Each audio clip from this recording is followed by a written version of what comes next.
So hello everyone, how are you all? कैसे हैं आप सभी लोग? उम्मीद करता हूं आप सभी लोग अच्छे होंगे, आपकी पढ़ाई अच्छे से चल रही होगी। तो गाइज आज हम बात करने वाले हैं हमारे इस थर्ड लेक्चर के अंदर, एक तो समरी पे बात करेंगे, दूसरा हम बात करेंगे एक्सप्लेनेशन पे। तो हम रेफरेंस टू कॉन्टेक्स्ट देखेंगे एक्सप्लेनेशन के साथ में, ठीक है गाइस। तो ये दो मेजर टॉपिक रहेंगे आज के हमारे, जिस पे हम डिस्कशन करने वाले हैं। आई होप आप लोगों ने लास्ट लेक्चर अच्छे से एंजॉय किया होगा। उसमें हम लोगों ने सेंट्रल आइडिया देखा था, पोएट्री देखी थी, line to line and word to word, और साथ ही साथ उसमें हम लोगों ने लिटरेरी डिवाइसेस को भी टच किया था, जो कि बहुत इंपॉर्टेंट है एग्जाम के प्रोस्पेक्टिव से, परीक्षा के दृष्टिकोण से बहुत ही महत्वपूर्ण चीज है। बच्चे अक्सर कमेंट करके पूछते रहते हैं कि सर हमारे तो सर लिटरेरी डिवाइस आते ही नहीं है, हमारे तो लिटरेरी डिवाइस पे क्वेश्चन ही नहीं बनता। आपके क्वेश्चन बने चाहे नहीं बने, अगर पोएट्री के किसी भी पोर्शन पे आपसे क्वेश्चन पूछा जा रहा है और उस पोर्शन में कोई लिटरेरी डिवाइस है, तो उस आंसर में आप मेंशन कीजिए कि इस जगह इन लाइंस में ये लिटरेरी डिवाइस यूज किया गया है। इससे आपके आंसर की क्वालिटी अच्छी होगी एंड डेफिनेटली आपको बहुत अच्छे मार्क्स मिलेंगे, ना केवल उस क्वेश्चन में बल्कि ऑल ओवर क्वेश्चन पेपर के अंदर। रीजन उसका क्या है? क्योंकि यहां पर आप टीचर को टच करते हो। यहां पर जो भी आपकी कॉपी चेक करने वाला है, आप उसको टच करोगे, उसे बताओगे कि मुझे अच्छी नॉलेज है इंग्लिश की, और डेफिनेटली वो इंप्रेशन जो है वो लंबे समय तक फिर टीचर पे काम करता है, और बाकी के जो क्वेश्चन आंसर है उसमें भी आपको थोड़ा सा सपोर्ट मिल जाता है। चलिए गाइस, तो शुरू करते हैं। सबसे पहले हम बात करने वाले हैं इसकी समरी के बारे में। समरी का मतलब होता है सारांश, यानी कि इस कविता में क्या कुछ बताया गया है इसके बारे में हम सबसे पहले चर्चा करेंगे, इसका सारांश देखेंगे। The poem starts with a detailed description of pathetic condition of the children who study in a school located in a slum। तो कविता जो है वो शुरू होती है एक डिटेल्ड डिस्क्रिप्शन, यानी कि बहुत ही विस्तार से विवरण किया जाता है, वर्णन किया जाता है पथेटिक कंडीशन। पथेटिक कहा जाता है दयनीय स्थिति को, यानी कि यहाँ के जो बच्चे हैं उन बच्चों की दयनीय स्थिति को बताता है, ऑफ द चिल्ड्रन, इन बच्चों की, who study in a school, जो एक विद्यालय में पढ़ते हैं। और विद्यालय कहाँ लोकेटेड है? लोकेटेड का मतलब स्थित होना, ठीक है, या उसका पता क्या है, तो उसकी लोकेशन क्या है? इन अ स्लम, एक स्लम के अंदर, जिसे हम कहते हैं कच्ची बस्ती, झुग्गी झोपड़ी वाला जो इलाका होता है उसे स्लम कहा जाता है। दीज चिल्ड्रन आर मेलनरिश्ड एंड सिक। मेलनरिश्ड का मतलब होता है कुपोषित, मेलनरिश्ड का मतलब होता है कुपोषित, और सिक का मतलब होता है बीमार। ओके, तो ये बच्चे कुपोषित है, यानी इन्हें संतुलित आहार नहीं मिलता, सही इन्हें भोजन जो इनकी ग्रोथ के लिए चाहिए होता है वैसा भोजन इन्हें प्राप्त नहीं होता है, और ये सिक है, बीमार है। The poet compares them with rootless weeds. और पोएट जो है, कवि जो है, उनकी तुलना करता है, उन्हें कंपेयर करता है बिल्कुल रूटलेस वीड से, यानी कि जो जड़ सहित उखाड़ दिए गए हैं ऐसी खरपतवार। वीड्स किसको कहा जाता है? खरपतवार को। तो ऐसी खरपतवार से उसकी तुलना की गई है। It seems as if their physical and mental growth had stopped. और यह ऐसा दिखता है, ऐसा प्रतीत होता है जैसे कि उनकी शारीरिक और मानसिक जो उन्नति है, जो ग्रोथ है, आगे बढ़ने की जो संभावनाएं हैं वो पूरी तरीके से रुक चुकी है। यानी कि ना तो वो शारीरिक रूप से ग्रो कर पा रहे हैं, ना ही मानसिक रूप से वो ग्रो कर पा रहे हैं। They have no exposure to the real world. Exposure का मतलब होता है कि किसी चीज से संबंध होना, या किसी चीज का एक्सपीरियंस होना, या बाहर के संसार में निकलने की संभावना, या बाहर का संसार कैसा है वहां जाकर के उस संसार को जी लेना और समझना कि झुग्गी झोपड़ी की जो लाइफ है वही लाइफ नहीं है। वास्तविकता में लोगों का जीवन ऐसा नहीं होता, इससे बेहतर होता है, ठीक है। तो ऐसा एक्सपोजर उन्हें रियल वर्ल्ड में नहीं मिल रहा। These children are unkempt. Unkempt का मतलब क्या होता है? कोई भी चीज जो दिखने में बहुत मैला सा हो या दिखने में बहुत ही गंदा सा हो। हंग्री है, यानी कि भूखे हैं। ये बच्चे कैसे हैं? दिखने में गंदे से या मैले से हैं, भूखे हैं। वीक है, यानी कि शारीरिक तौर पर कमजोर है ना। इसके लिए एक वर्ड और आता है, दुर्बल है। दुर्बल मतलब किसी भी प्रकार की शारीरिक क्षमता नहीं है इनमें, कमजोर से हैं, ठीक है। इमेसिएटेड है। इमेसिएटेड का मतलब क्या होता है गाइस? इमेसिएटेड का मतलब होता है सीधे तौर पर दुबला पतला। इमेसिएटेड का मतलब क्या होता है? दुबला पतला, यानी कि भोजन की कमी के कारण बिल्कुल दुबले पतले, इसके लिए हिंदी में एक शब्द और आता है, आई डोंट नो आपने सुना होगा या नहीं सुना होगा, क्षीणकाय बोलते हैं। क्या बोलते हैं? क्षीणकाय। काय मतलब काया, काया मतलब शरीर, शरीर जिसका क्षीण हो रहा है, यानी कि शारीरिक तौर पर बहुत ही दुबले पतले या दुर्बल से ये दिखाई दे रहे हैं। They are bony and carry the legacy of poverty and disease. वे बोनी है यानी कि बिल्कुल बोन से बने हुए हड्डियों के ढांचे से दिखाई देते हैं, और एक लेगेसी जो है यानी कि एक परंपरा जो है उनकी गरीबी की, कि गरीबी का जो बोझ है उसे वो आगे से आगे अपने कैरी करते हुए चलते हैं। एंड डिजीजेस, और बीमारियों को कैरी करते हैं। किसे करते हैं बोलो? और बीमारियों को भी कैरी करते हैं। They are living in an environment of utter hopelessness. वे एक ऐसे वातावरण में अपना जीवन जी रहे हैं जहां पर अत्यधिक निराशा है। होपलेसनेस को हम क्या बोलते हैं?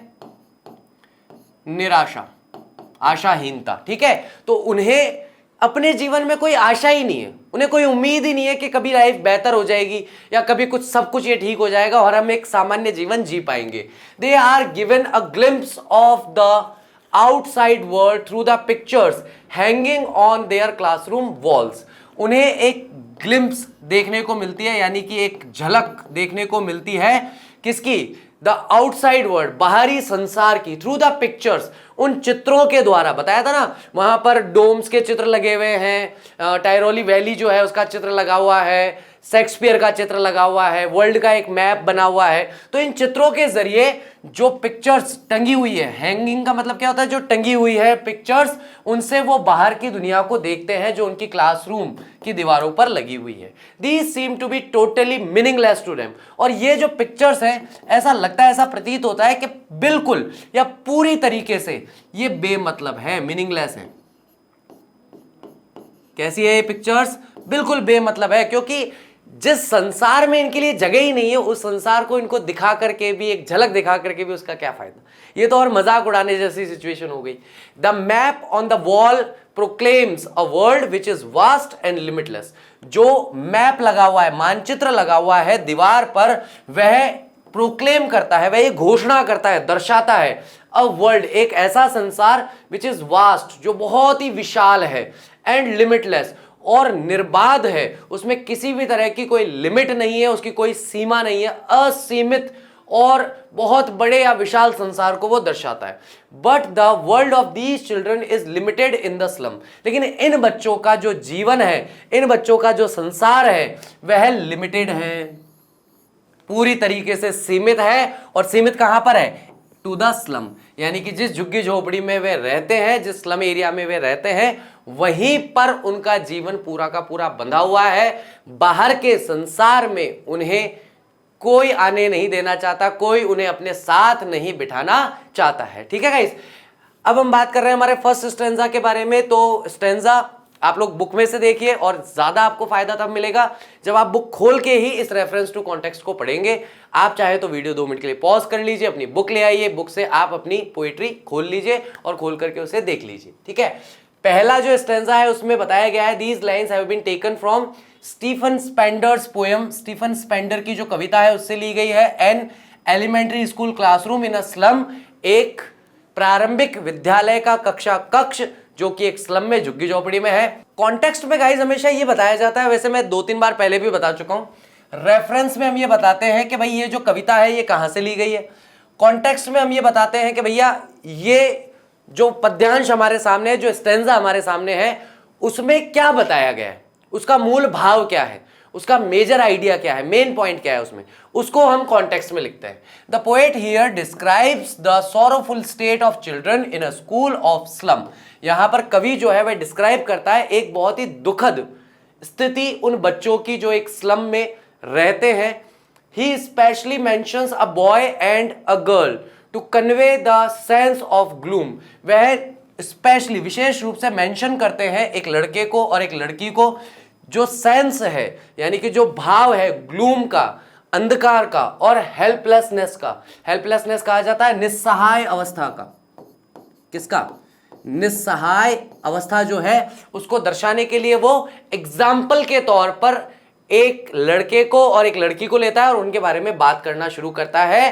That these children experience so early in their life. तो ये ग्लूम और ये हेल्पलेसनेस जो है, इस चीज को ये बच्चे अपने जीवन के प्रारंभिक दौर में ही बहुत ज्यादा महसूस कर लेते हैं। जब उनकी लाइफ स्टार्ट होती है तभी वो इतना अंधकार में और इतना निस्सहाय जीवन जीते हैं, तो बहुत कम अवस्था में, बहुत कम आयु में ही उन्हें इसकी जानकारी हो जाती है कि भाई लाइफ ऐसी ही चलने वाली है, सत्यानाश है सारी चीजों का, कुछ नहीं होने वाला। ठीक है, चलिए एक्सप्लेनेशन में अब हम लाइन टू लाइन जो बात बताई गई है या वर्ड टू वर्ड जो बात बताई गई है उसकी हम व्याख्या करेंगे, लेकिन व्याख्या अंग्रेजी से अंग्रेजी में ही करेंगे, हिंदी में नहीं करेंगे। ठीक है, एक्सप्लेनेशन में क्या मिलता है? The children are sitting in a classroom in a school of slum.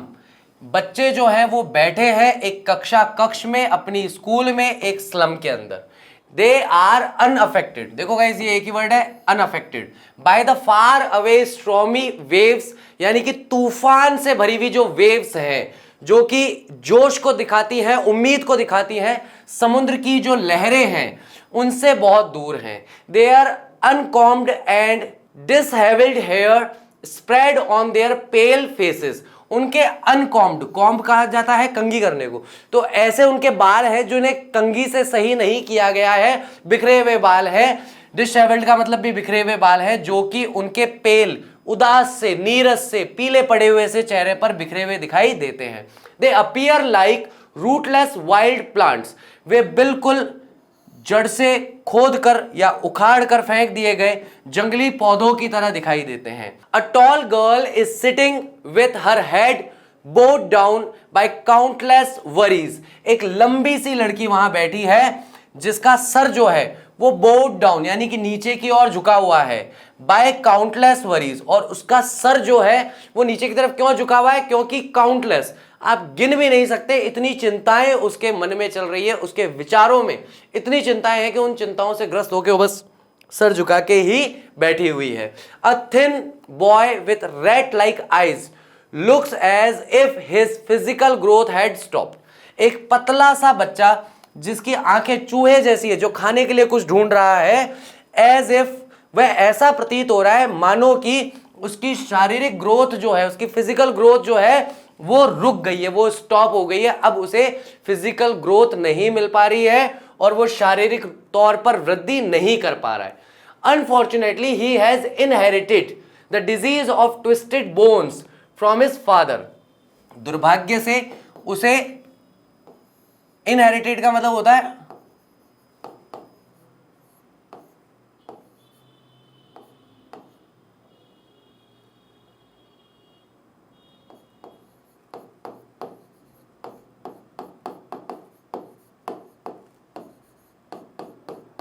क्या मतलब है इसका? इनहेरिटेड का मतलब आनुवांशिकता से इसे अपने पिता से जो चीज प्राप्त हुई है, वो क्या प्राप्त हुई है? एक डिजीज, एक बीमारी प्राप्त हुई है जिसकी वजह से उसकी हड्डियां मुड़ी हुई है, ट्विस्टेड उसकी बोन्स है फ्रॉम हिज फादर, जो उसे अपने पिता से प्राप्त हुई है। He is not reciting a lesson from his desk. वह किसी भी तरीके से लेसन जो है उसको रिसाइट नहीं कर रहा है। रिसाइट का मतलब होता है बोलना, पढ़ना, तो वह नहीं पढ़ रहा है, नहीं बोल रहा है। उसकी डेस्क पर जो किताब रखी हुई है उसमें जो लेसन है उसे नहीं पढ़ रहा है, उसका ध्यान नहीं है उसमें। He seem to be telling about some knotty disease of his father. वह हमें बता रहा है कि कुछ गांठों वाली बीमारी जो है वह उसे उसके पिता से प्राप्त हुई है। उसका वह सामने जीता जागता एक उदाहरण है और एक उदाहरण के रूप में वह वहां पर बैठा हुआ है। नेक्स्ट गाइस, वापस सेम आ जाएगा रेफरेंस। तो ये लाइन जो है सेकंड स्टैंजा पे बात कर रहे हैं हम लोग। ये स्टीफन स्पेंडर की पोएम जो है an elementary school classroom in a slum से लिया गया है। यहां पर पोएट जो है, here the poet speaks about a sweet little boy which dreamy eyes who is sitting at the back of the class. यहां पर कवि जो है बात करता है एक प्यारे से छोटे से बच्चे के बारे में जिसकी ड्रीमी आईज है, यानी कि दिवा स्वप्न में खोया हुआ है। क्लास में बैठा है लेकिन पढ़ने पढ़ाने किसी भी चीज में उसका ध्यान नहीं है, बस कहीं खोया हुआ है और ऐसी आंखें उसकी कि बस कुछ सोच रहा है, खुली आंखों से सपना देख रहा है। ऐसा बच्चा है हु इज सिटिंग, जो कि बैठा है at the back of the class, कक्षा में सबसे पीछे, यानी क्लास के बैक साइड में वो बैठा हुआ है। एक्सप्लेनेशन में क्या मिलता है? Here a sweet little child is sitting at the back of the dimly lit classroom. यहां पर एक स्वीट लिटिल बॉय, प्यारा सा। स्वीट का मतलब यहाँ क्या है, मीठा बच्चा नहीं है, प्यारा बच्चा है ना। बच्चे को क्या खा के देखोगे कि मीठा है कि कड़वा है स्वीट का मतलब क्या है, प्यारा सा बच्चा है, ठीक है। इज सिटिंग, जो कि बैठा है, at the back of the dimly lit. Dimly lit का मतलब होता है कि जहां पर बहुत कम रोशनी का उजाला हो रहा है। उजाला तो है, लिट तो है, लेकिन लिट कैसा है, डिम, यानी कि लाइट बहुत ही डिम है, बहुत ही कम रोशनी वहां पर है, जितनी होनी चाहिए आवश्यकता के अनुरूप पढ़ाई करने के लिए उतनी वहां पर नहीं है उस कक्ष के अंदर। ही इज अननोटिस्ड, और कोई उस पर ध्यान नहीं दे रहा। अननोटिस्ड का मतलब जब किसी पर ध्यान नहीं दिया जाता। बिकॉज ऑफ द ग्लूम, उस अंधकार की वजह से किसी का भी उस पर ध्यान नहीं जा रहा। He seems to have dreams in his eyes, ऐसा लगता है, ऐसा प्रतीत होता है कि उसके अपने खुद के कुछ सपने हैं उसकी आंखों में। He dreams about the way of squirrel is playing in its tree house, और वह सपना देखता है कि जैसे उस सपने में क्या हो रहा है कि उस तरीके से कि एक स्क्विरल जो है, एक गिलहरी जो है, वह कैसे खेल रही है अपने ट्री हाउस में, अपने नेस्ट में, है ना। कोटर बोलते हैं ना, कोटर, जिसके अंदर गिलहरियां रहती है पेड़ के बीच में छेद करके, उसमें वो खेल रही है ऑन द ट्री, उस पेड़ पर। He wants and imagines a similar place for himself, वह चाहता है, वॉन्ट्स का मतलब हो गया चाहना, वह चाहता है, और इमेजिन्स का मतलब होता है कल्पना करता है, बिल्कुल ऐसा ही एक स्थान खुद के लिए भी। That is quite different from this dirty classroom, जो कि काफी अलग है। क्वाइट डिफरेंट का मतलब काफी ज्यादा भिन्न है, काफी ज्यादा अलग है इस गंदे से क्लासरूम से। यानी कि वह भी प्राकृतिक स्थान में साफ सुथरा और शांति प्रिय वाला स्थान चाहता है, जहां वो आनंद कर सके, इंजॉय कर सके अपनी लाइफ को, जैसे कि वो उस गिलहरी को इंजॉय करते हुए देख रहा है। तो उसकी कामना करता है और चाहता है, कल्पना करते हुए सोचता है कि काश मैं भी ऐसी किसी जगह पर रह रहा होता। नेक्स्ट गाइस, थर्ड स्टैंजा हम लोग देख रहे हैं। These lines have been taken from the poem an elementary school classroom in a slum, composed by Stephen Spender. Same है। These lines describe the decoration of the walls of the classroom. In line में describe किया गया है, वर्णन किया गया है कि किस प्रकार की सजावट हो रखी है। डेकोरेशन का मतलब सजावट। ऑन द वॉल्स, उन दीवारों पर, ऑफ द क्लासरूम, जो कक्षा की दीवारें हैं उसमें, which show pictures of another unknown world, जिसपे कि दर्शाया गया है। शोज का मतलब क्या होता है, दर्शाना। यहां पर दर्शाया गया है उन चित्रों को जो कि किसी अन्य संसार को दिखाते हैं, अन्य संसार को दर्शाते हैं। क्योंकि इन बच्चों का जो वास्तविक संसार है वो तो बहुत अलग है, लेकिन चित्रों में या उन इमेजेस में, उन पिक्चर्स में जो संसार बताया गया वो अलग है। तो दोनों तरह के संसार अलग अलग है। The classroom walls are painted in an unpleasant cream colour. Classroom की दीवारें जो है उन्हें पेंट किया गया है, उन्हें रंगा गया है। किस तरह का रंगा गया है, अनप्लेजेंट। अनप्लेजेंट का मतलब जो बिल्कुल भी अच्छा नहीं है या बिल्कुल भी सुख देने वाला नहीं है, क्रीम कलर से उन्हें रंगा गया है। It was done by decoration, और इसे सजावट के साथ किया गया है। There are pictures of Shakespeare's head. कौन कौन से चित्र लगे हुए, ज्ञान ध्यान से याद कर लेना। वैसे मैंने पोइट्री के टाइम नंबर 1 2 3 4 लिख के याद करा दिए थे। शेक्सपियर का हेड लगा हुआ है। बिल्डिंग्स विद डोम, बड़ी बड़ी इमारतें जिनके ऊपर डोम बना हुआ है। डोम किसको कहते हैं, इस तरह का जो होता है ना, गुंबद जिसको बोलते हैं, गुंबद बने हुए हैं। वर्ल्ड मैप्स, दुनिया के संसार के मैप जो है वो दिखाए गए हैं। ब्यूटीफुल वैलीज, सुंदर घाटियां। On the walls of the classroom, उस कक्षा की जो दीवारें हैं वहां पर उन्हें दर्शाया गया है। These things are quite meaningless for these slum children. ये चीजें जो है काफी बेमतलब है। मीनिंगलेस का मतलब क्या हो गया, काफी बेमतलब है इन स्लम में रहने वाले बच्चों के लिए। It is morning and the sky is clear. ये सुबह का समय और आसमान बिल्कुल साफ है। The domes of civilised educational, यानी कि ये जो डोम्स है, ये बड़े बड़े गुंबद वाले जो सिविलाइजेशन है, जो सभ्यताएं बसी हुई हैं, एजुकेशनल इंस्टीट्यूशंस जो बने हुए हैं, shine in all the cities, ये सारे शहरों में चमकते हुए दिखाई दे रहे हैं। लेकिन उनकी चमक या उनसे निकलने वाला ज्ञान या ज्ञान रूपी प्रकाश इन बच्चों तक नहीं पहुंच पा रहा है। The Tyrol valley in Australia, Australia में जो एक घाटी है बहुत ही सुंदर, जहां पर फूल पुष्प वगैरह उगते हैं, is resounding with the music of church bells, उसमें आवाजें आ रही है उस संगीत की जो चर्च में घंटियां बजती है उससे, and the fragrance of flowers, और चारों तरफ फूलों की सुगंध फैली हुई है। चारों तरफ फूलों की क्या फैली हुई है? सुगंध फैली हुई है। Powerful people, dictators like Hitler, जो बहुत ही शक्तिशाली लोग हैं, जो कि डिक्टेटर्स हो गए जैसे कि हिटलर था, है ना। Redraw the map of this alien world as they wish, यानी कि वे जिस भी तरीके से इस मैप का निर्माण करना चाहते हैं, एलियन वर्ल्ड यानी कि ऐसा संसार जिसे ये बच्चे नहीं जानते, जैसा वे चाहते हैं वैसे ही इसमें परिवर्तन कर देते हैं।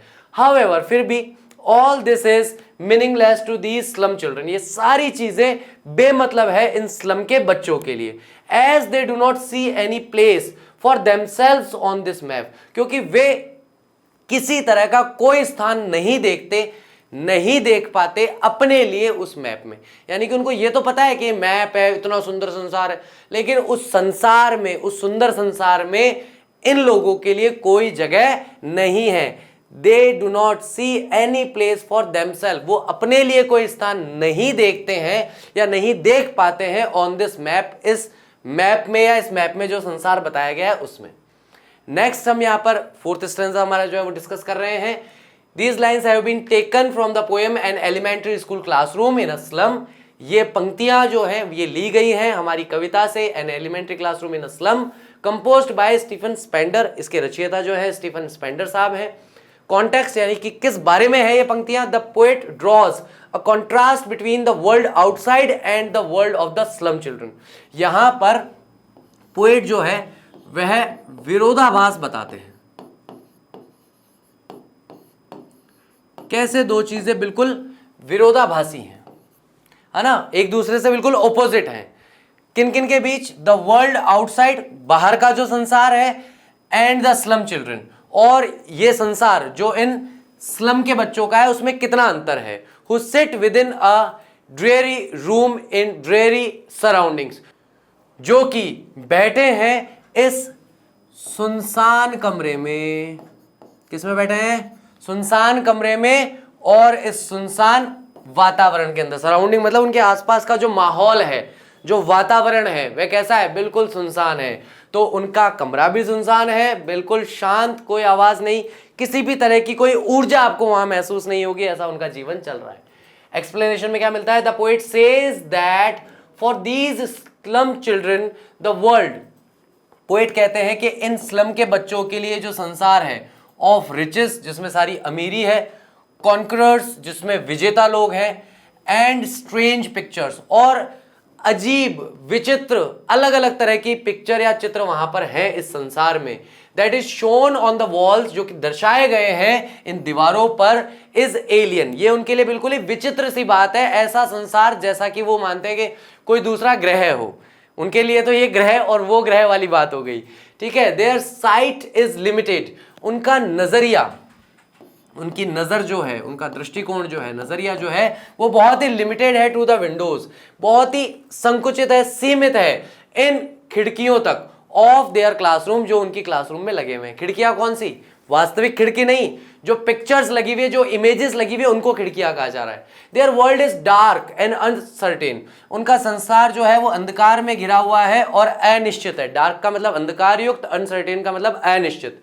They are bound to live in these narrow dirty streets, उन्हें बाउंड किया गया है, यानी उन्हें विवश किया गया है कि वे रहें या जीवित रहें इन सकड़ी और गंदी गलियों में। They cannot see the beautiful outside world, वे नहीं देख सकते बाहर का जो खूबसूरत संसार है उसे। Their lanes are closed in by the faded blue sky, उनकी लेन्स, उनकी स्ट्रीट, उनकी जो गलियां हैं उन्हें बंद कर दिया गया है। फेडेड, यानी कि फेडेड का मतलब होता है इसका रंग उड़ जाए, धुंधला जो हो जाता है, वैसा फेडेड, या फिर ब्लू स्काई जो है जिसका रंग उड़ गया है, बहुत फेड हो गया है वो।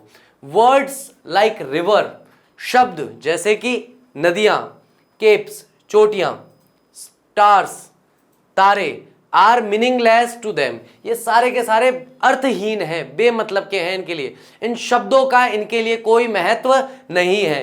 There fate is sealed in these slums, उनका भाग्य जो है उस भाग्य को इस स्लम में यानी कि इन झुग्गी झोपड़ियों में ही बंद करके रख दिया गया है, वे कभी भी इससे बाहर नहीं निकल पा रहे हैं या शायद कभी निकल भी नहीं पाएंगे, जिस हिसाब से कवि सोच रहा है ना। लास्ट हमारा स्ट्रेंजा है गाइस, ये लाइन जो है ली गई है हमारी पोएम से, elementary school classroom in a slum. इसके रचयिता या रचनाकार जो है, इसे कंपोज करने वाले कौन है? स्टीफन स्पेंडर हैं। कॉन्टेक्स्ट यानी कि क्या बताया गया है इन पंक्तियों में? The poet here wants to convey the meaninglessness and irrelevance of the map and pictures hanging on the walls of the classroom of slum school. Poet जो है यहां पर कन्वे करने की, दर्शाने की या बताने की कोशिश कर रहा है द मीनिंगलेसनेस। मीनिंगलेसनेस का मतलब भी होता है अर्थहीन या बेमतलब। एक बार आपने बेमतलब लिख लिया है तो अब एक बार अर्थहीन भी लिख लो ताकि दोनों वर्ड जुड़ जाए। एंड इनरिलेवेंस, बेमतलब, इसका इररिलेवेंस का मतलब भी बेमतलब या अर्थहीन ही होता है। ऑफ द मैप, ये मैप जो लगाया गया है, एंड पिक्चर जो लगाई गई हैं, जो टांगी गई हैं ऑन द वॉल्स, उन दीवारों पर, ऑफ द क्लासरूम, इस कक्षा कक्ष में, ऑफ द स्लम स्कूल, इस स्लम के स्कूल के अंदर। ठीक है, तो मतलब कितना बेमतलब है ये सब, क्योंकि बच्चों के लिए कोई जगह है ही नहीं उस संसार में जिसे आप दिखा रहे हो। According to the poet the picture of Shakespeare is certainly meaningless to the slum children. जो पोएट है हमारे, उनके अनुसार जो पिक्चर्स हैं, शेक्सपियर की जो पिक्चर है वह निश्चित तौर पर मीनिंगलेस है, बेमतलब है इन स्लम के बच्चों के लिए। The world map is also useless for these children, और जो वर्ल्ड मैप है वे भी अर्थहीन है, बेमतलब है, यूजलेस है, किसी काम में नहीं आने वाला है इन बच्चों के लिए। As they find no place of their own in this world, क्योंकि इस पूरे के पूरे संसार में वे अपने लिए कोई स्थान नहीं पाते हैं। This world has beautiful things like ships, human love and the sun, but this lovely world is beyond the reach of these children. अब ये जो खूबसूरत संसार है, इसमें बहुत सारी खूबसूरत चीजें हैं, जैसे कि जहाज है, शिप्स है, ह्यूमन लव, मानवीय प्रेम है, एंड द सन, और सूर्य है। बट दिस लवली वर्ल्ड, लेकिन ये प्यारा सा जो संसार है, इज बियॉन्ड, बियॉन्ड के लिए हम बोलते हैं परे होना, ठीक है, वह इनकी पहुंच से, रीच का मतलब क्या हो गया? वह इनकी पहुंच से परे है इन बच्चों की। इसलिए ये दिखा करके एक तरीके से आप उन्हें मोक कर रहे हो, उनका मजाक उड़ा रहे हो, है ना। इसलिए इस संसार में उनके लिए अगर जगह नहीं है तो ये संसार उन्हें दिखाओ भी मत। So these slum children are tempted to steal these things from the world. इसलिए ये बच्चे जो है ये टेम्प्टेड होते हैं, यानी कि ललचाते हैं, ये बच्चे ललचाते हैं कि ये चुरा लें इन सारी चीजों को इस संसार से। फ्रॉम बर्थ टू डेथ, जन्म से लेकर के मृत्यु तक, these slum children are confined to live in these crowded spaces. इन्हें विवश किया जाता है, कन्फाइंड करने का मतलब जबरदस्ती, मजबूरी में इनको रहना पड़ता है इन भीड़ भाड़ से भरी हुई स्थानों पर। यानी कि झुग्गी झोपड़ी में क्या होता है, पतली पतली गलियां होती है, पास पास छोटे छोटे बने हुए झोपड़ियां होती है, झुग्गी झोपड़ियां, तो ये क्राउडेड हो जाता है, बहुत ज्यादा भीड़ भाड़ से भर जाता है। तो इन भीड़ भाड़ से भरी हुई जगहों में इन्हें मजबूरी में रहना पड़ता है, इन्हें विवश किया जाता है वहां रहने के लिए। There existence begins in the fog of uncertainty and ends in endless darkness of death. इनकी एग्जिस्टेंस जो है, इनका अस्तित्व जो है,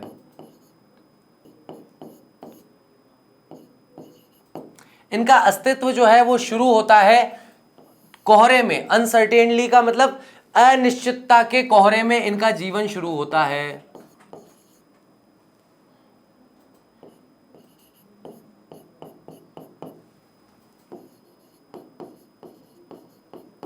ठीक है, अनिश्चितता के कोहरे में इनका जीवन प्रारंभ होता है, शुरू होता है, एंड एंड्स, और समाप्त हो जाता है in the endless darkness of death.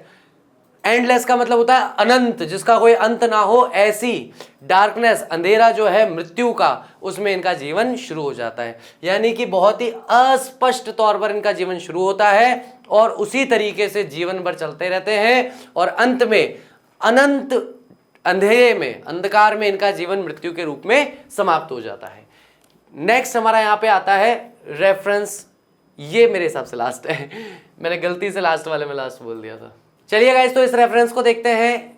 These lines have been taken from Stephen Spender's poem, ये जो लाइन्स है स्टीफन स्पेंडर की कविता से ली गई है। An elementary classroom, school classroom in a slum हमारी कविता का नाम है। And elementary school classroom in a slum, 4-5 बार इसके बारे में बात हो चुकी है।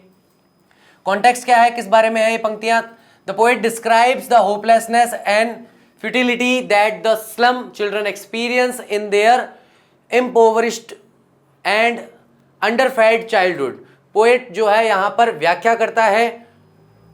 होपलेसनेस का मतलब होता है निराशा, 2-3 बार आ चुका है, अब तक तो हमें इसका मतलब अच्छे से याद हो जाना चाहिए। एंड फ्यूटिलिटी, एंड फ्यूटिलिटी का मतलब होता है व्यर्थता।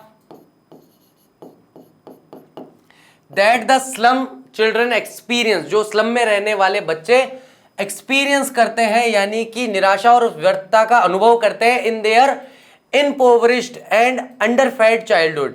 इम्पोवरिश्ड का मतलब पूरा का पूरी तरीके से गरीबी में या वंचित अवस्था में जीवन जीने से। अंडरफेड, अंडरफेड मतलब जिन्हें ठीक से खाना नहीं खिलाया गया। फेड का मतलब होता है खिलाना, अंडरफेड यानी जिन्हें आवश्यकता के अनुरूप भोजन नहीं दिया जा रहा, उससे कम भोजन दिया जा रहा है। ऐसे बच्चे इनके बचपन में ये इस तरीके का एक्सपीरियंस लेते हैं। एक्सप्लेनेशन क्या कहता है? अकॉर्डिंग टू द पोएट, कवि के अनुसार, these slum children live and wander among heaps of waste. कवि के अनुसार ये बच्चे जो है जो स्लम में रहते हैं, ये बस भटकते रहते हैं। वेंडर का मतलब क्या होता है? भटकना। Among the heaps of waste, heaps of waste किसे कहते हैं? कचरे का ढेर। तो ये कचरे के ढेर में भटकते रहते हैं। They are so thin and undernourished, ये इतने ज्यादा पतले हैं। अंडर नरिश यानी कुपोषण का शिकार है, कुपोषित हैं। That their bones stick out of their skin, कि उनकी जो हड्डियां हैं वो भी उनकी स्किन से बाहर झांकती है। दे वियर रिपेयर्ड स्पेक्टिकल्स, वे टूटे हुए, देखो जैसे ये है ना टूटा हुआ चश्मा, ऐसे चश्मे वो पहनते हैं विद ब्रोकन ग्लासेस, टूटे हुए कांच के साथ। Which look like pieces of broken bottles on stones, जो दिखने में ऐसे लगते हैं जैसे कांच की किसी बोतल को पत्थर पर पटक कर तोड़ दिया गया हो। सच इज देयर पोवर्टी, ऐसी ही उनकी गरीबी है जो वहां पर दिखाई देती है। Their entire time and living space is confined to the foggy slum which is a living hell for them। उनका पूरा समय और उनके रहने का, लिविंग स्पेस यानी रहने का जो स्थान है, इस confined, उन्हें विवशता में वहां रखा जा रहा है, जबरदस्ती वहां रखा जा रहा है। और वह स्थान कैसा है? फॉगी स्लम, यानी कि पूरा कोहरे से, धुंध से भरा हुआ एक स्लम है। Which is a living hello, जो कि एक जीता जागता नरक है उन बच्चों के लिए। The slum are a big blot on this world of wealthy and powerful people, ये ब्लॉट की तरह यानी कि एक धब्बे की तरह दिखाई दे रहा है इस संसार में, जो कि वेल्दी का मतलब होता है समृद्ध, वेल्दी का मतलब क्या है? जो समृद्ध, और पावरफुल का मतलब है शक्तिशाली लोगों का ये जो संसार है उस पर ये एक धब्बे की तरह दिखाई देता है। नेक्स्ट आता है हमारा रेफरेंस। ये लाइन जो है ली गई है हमारी पोएम से, an elementary school classroom in a slum. रचनाकार इसके स्टीफन स्पेंडर हैं। कॉन्टेक्स्ट क्या है?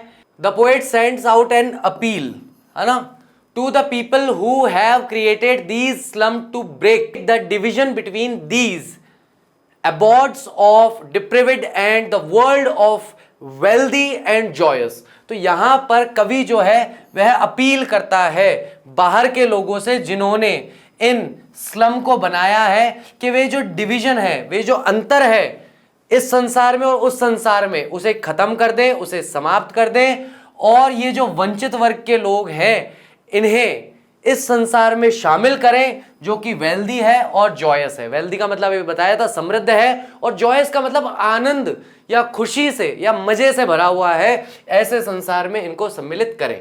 The poet appeals to the government, यहां पर पोएट जो है वो अपील करता है, निवेदन करता है, प्रार्थना करता है, आह्वान करता है गवर्नमेंट का, इंस्पेक्टर का, विजिटर का और लोगों का, जो कि रेस्पॉन्सिबल है इन स्लम स्कूल्स को मैनेज करने के लिए, यानी कि जिनकी जिम्मेदारी है कि इन स्लम के स्कूल्स को वो व्यवस्थित करें, to do their duties honestly, और उनका आह्वान करके क्या कहते हैं कि भैया आप अपने कर्तव्य का पालन सही तरीके से, ईमानदारी से कीजिए। He asked them to bring the slum children into the real world.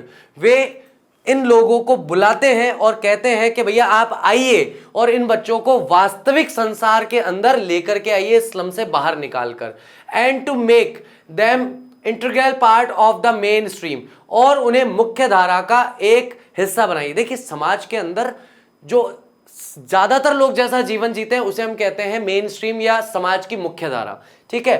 तो मुख्य धारा का पार्ट इन्हें बनाइए ऑफ द सिविलाइज्ड सोसाइटी, ये जो सभ्य समाज है उसका हिस्सा आप इन्हें बनाइए। He believes that the barriers between the slum and the affluent world should be broken. उनका यह मानना है कि बैरियर्स जो हैं, बैरियर मतलब जो बाधा बनाई हुई है, ये जो लोगों को रोकने के लिए बनाया गया है, ये बैरियर्स जो है स्लम और जो वास्तविक संसार है, जो खुशियों से भरा हुआ संसार है, उन दोनों के बीच में जो बैरियर्स है इन्हें हटाया जाना चाहिए, शुड बी ब्रोकन, उन्हें तोड़ देना चाहिए। एंड इफ नॉट, और अगर नहीं तोड़ सकते, the slum dwellers would one day break the so called civilized structure of urban.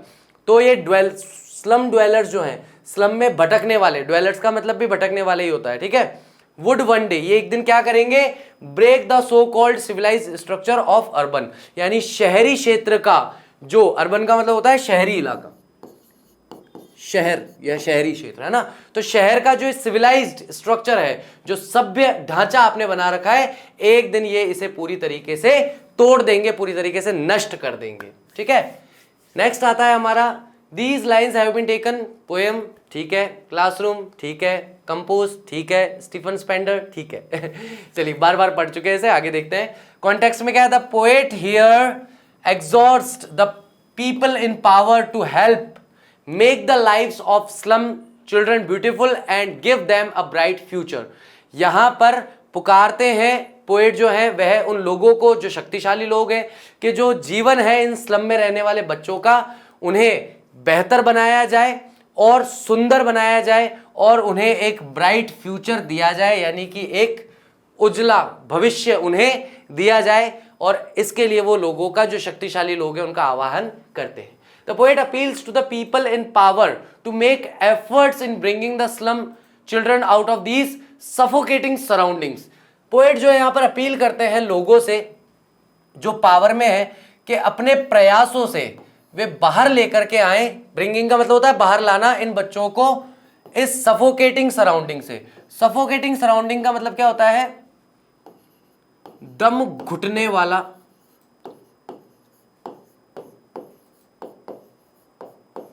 वातावरण, यानी ये जो वातावरण है जिसमें किसी भी आदमी का दम घुटने लगे, इससे बाहर लाए।